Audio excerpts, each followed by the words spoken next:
Down at the stream, there's a patch of ferns in the fiddlehead stage period. We can bring them back and cook them in a pan. Show you how to cook them.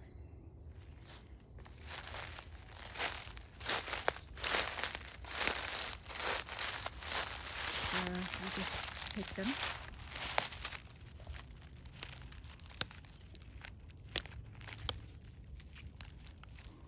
You get them while the leaves are still curled.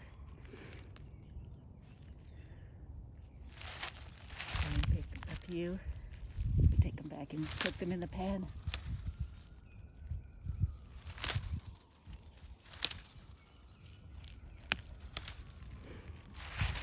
These make really good eating.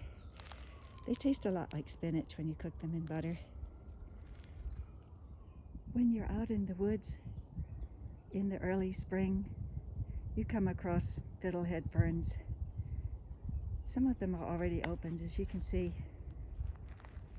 and other ones are still in the curled stage. If you get them while they're still curled, they're called fiddleheads.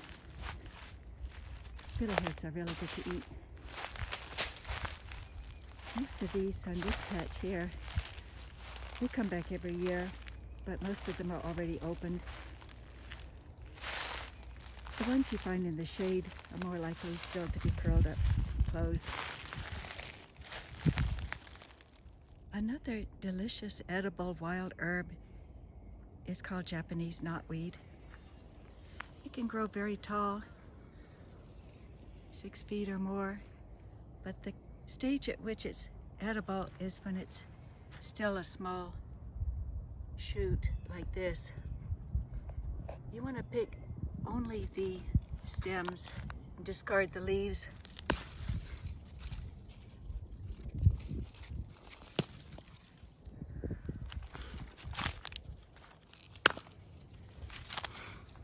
It makes a very tasty vegetable, sautéed in butter.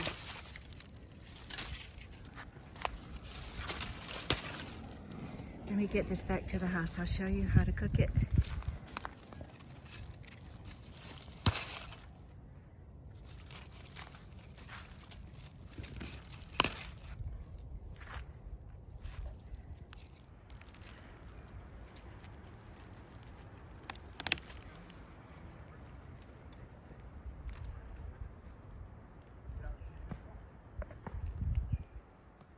Another wild vegetable that grows everywhere is dandelions.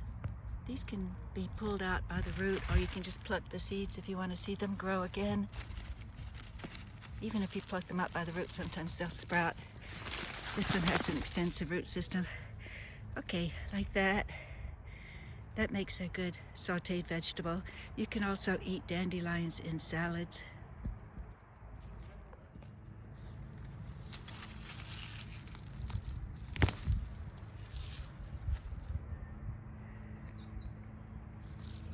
There are 3 kinds of vegetables here that I picked in the wild. The first is dandelion. It grows everywhere in America. You're going to want to take off the root. There's a long tap root. And take off the flower and use the leaves. Another one is the fiddlehead fern. You try to get them while the fern is still curled, while the leaves are still curled. This one is called Japanese knotweed. You can see it has sections to it with kind of a reddish stem with red speckles. You want to pick it when it's about 6 inches tall. Cut off all the leaves because they are not edible. And you want to wash all of these vegetables thoroughly because they can, especially the Japanese knotweed, can have ants hiding inside the stem. And all of them have dirt in them. You need to let it soak for an hour. Wash it off thoroughly.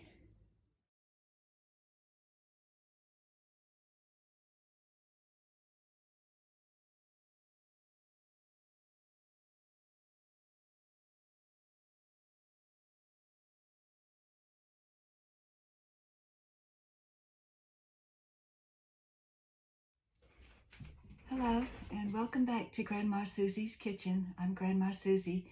Today we're going to talk about how to forage for wild food, either as survival food or as nutritious salad and greens for your everyday diet. So today I went out in the woods and I collected a few of these vegetables to show you. These are plentiful everywhere. They're dandelions. I'm sure you probably have them in your yard. So what you want to do, you don't want the flowers, take the flowers off. So you're going to want only the leaves. I find it's easier to just wash them off and then prepare them before, I'm going to use the scissors, prepare them before soaking them. That way you're not soaking a lot of stuff that you're going to throw away. Just use the leaves, put them in a pan of water to soak. Dandelions will keep coming back to it unless you pull them out by the root. And unless you get the whole root, it will come back anyway. So you can be picking dandelions all season. Okay, so dandelion leaves. These are called fiddlehead ferns. You want to get them while the heads are still curled. That's the edible stage. When you cook these, they taste like asparagus. Or I think more like spinach, actually. They're kind of like spinach. So I cut off the ends, and you can just cut them into pieces like that. Let them soak. And this is called Japanese knotweed. It's an invasive species that came from Asia, but it's growing everywhere in America. You don't want to eat the leaves because they're poisonous. They're inedible. Cut off the leaves. The stem should be only 6 inches long, and that's a little longer, but it's still tender. As the stems get older, they get woody and inedible. You chew on them, but they're just like wood. But if you get them in this new stage, they're very tender. Cut them into pieces. One thing about Japanese knotweed is it's hollow inside, so the ants can get in there. They like to drink the sweet sap, but if you soak it in water, it gets rid of all the ants. So I'm just going to prepare the Japanese knotweed. Put it in the water.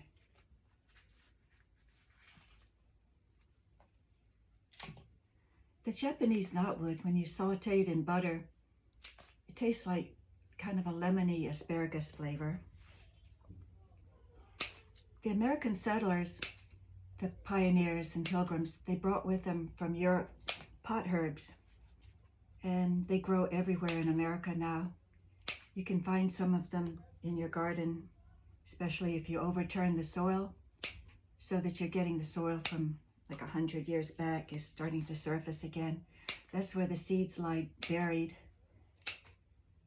So, okay, so those are prepared. Then I'm going to let that soak for an hour or two. Then we're going to saute it in butter. I think that's it. Okay, so we have a whole pan full of, I like to mix them up, you know, mixed vegetables. They taste good together. Okay. Okay, the vegetables have been soaking for a while, and now it's time to cook it. I've heated some oil or butter in a pan. I like to use butter because it's saturated fat, and it turns out that we need that in our diet. Our nerves use the cholesterol for myelin sheaths, and so we actually need cholesterol. So I'm going to take the vegetables that have been soaking, put them in the hot butter.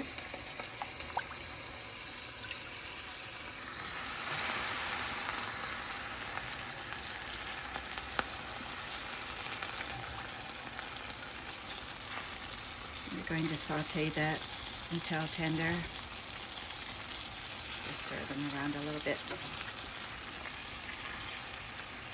It's about 5 minutes. You can cover it and let it steam a little bit if you want to.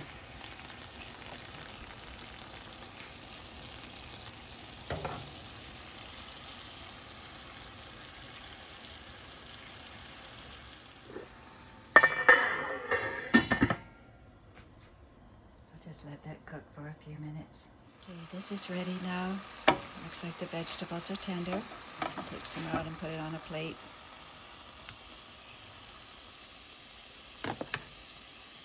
You can add butter, salt and pepper.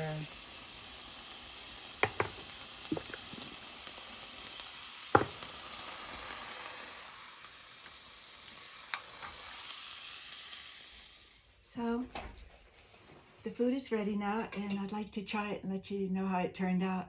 They say every cook should be willing to eat her own food. And I want to reassure you that this is edible. I've done this before. It's very delicious, and it's safe. But one caveat is when you pick dandelions, be sure you just pick them from your own yard or from property that you know hasn't been sprayed with insecticides, pesticides, fungicides. You want to make sure it's organic. And I know when I pick it in my own yard that I don't use anything except organic fertilizers so that the dandelions are safe. Also with the Japanese knotweed, you want to make sure you pick it somewhere deep in the woods, away from the trafficked areas, away from where they might have been spraying insecticides and things. And also dandelion and the fiddlehead fern, same with that. Just make sure it's from a clean area. So this one looked like it got a little bit too weedy, so I'm not going to eat that. The ones that are soft, the Japanese knotweed, if it's soft then it's edible. That's so good. As I say, it's like asparagus with lemon sauce. It's really, really delicious. And you'll find that they have valuable nutrients that you can also get from spinach. The fiddlehead ferns are good too.